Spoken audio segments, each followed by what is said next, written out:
Welcome back to the Chicken Coop build series. Last time I finished the site prep and built the base. First, let's talk about the coop floor. There are several options here. You could go with pressure treated plywood, regular plywood, even tongue and groove planking of some sort. We wanted to minimize the chicken's exposure to pressure treated wood chemicals.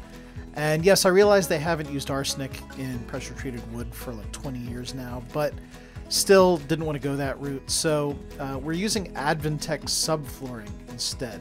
It's listed as formaldehyde and VOC free, so that just seems like a better option than pressure treated wood. And while it's technically OSB, the manufacturer gives it a 500-day no sand guarantee against warping, cupping, and things like that. I think it's targeted towards home builders, so they don't have to worry about having problems if the house isn't dried in right away after they install the subfloor. But for me, I think it'll be more than fine in an enclosed chicken coop. So I'm not going to give too much advice on framing. I don't find that I'm very good at it. I mean, I can get it done. I know how to do it, but I feel kind of clumsy when I'm doing it. What I will say about this main chicken coop section is that it's got a 12-12 roof pitch, which means all the cuts are 45 degrees, which makes it easier.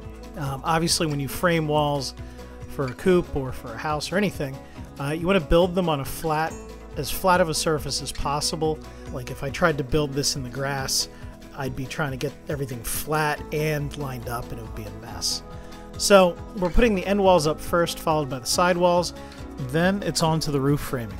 We're using a 2x6 as a ridge board. It's really serving as kind of a ridge beam here. We're notching it out with the jigsaw, and then it's bearing on the two end walls. Now here I tried to get fancy and gang cut the birds' mouths on the roof rafters. Of course, the birds' mouths are the little notches you cut where the roof rafters bear on the sidewall top plates. But I found, and when I built the run roof framing, I found that just using a jigsaw and tracing out the birds' mouths was faster.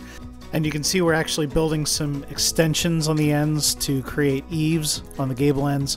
Again, not necessary, but aesthetically a little nicer. Also, it's going to help keep rain off of the walls and away from the base of the coop, and hopefully extend the longevity of the structure.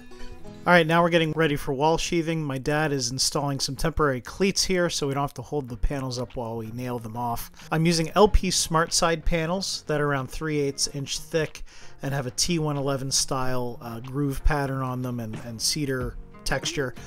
They're pre-primed, so I don't have to rush to get them painted, and they're kind of like an advanced OSB product, but much more rot and moisture resistant than traditional OSB, and they're about the same price as a sheet of regular T111 wood siding, so kind of a no-brainer. I lost some video footage here at some point, but you'll see that I had already installed Zip System roof sheathing. Zip System is nice because that green is actually a built-in weather-resistant barrier in lieu of felt paper or roofing underlayment, so you don't need any of that. You just need the black zip tape on seams.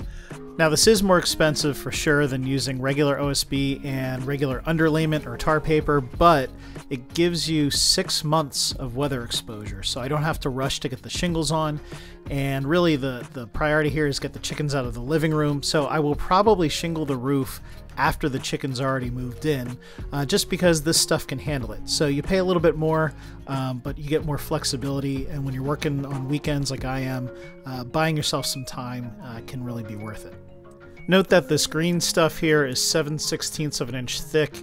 Depending on your application, you might want to go with the thicker orange-red stuff, which either comes in 1/2 inch or 5/8.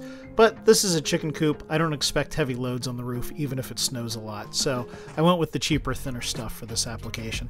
And quick side note, this video has absolutely no sponsors, so Huberwood or LP, nobody sponsored this. I'm just telling you about some different types of materials you can use to make your life easier when you're going to spread a project out over a long time frame and it's going to be exposed to the weather. That's going to be it for this episode. We're getting the main coop in pretty good shape, and soon we'll be ready to start working on the run. Until next time, thanks for watching the second video in this series, and I'll catch you on the next one. God bless.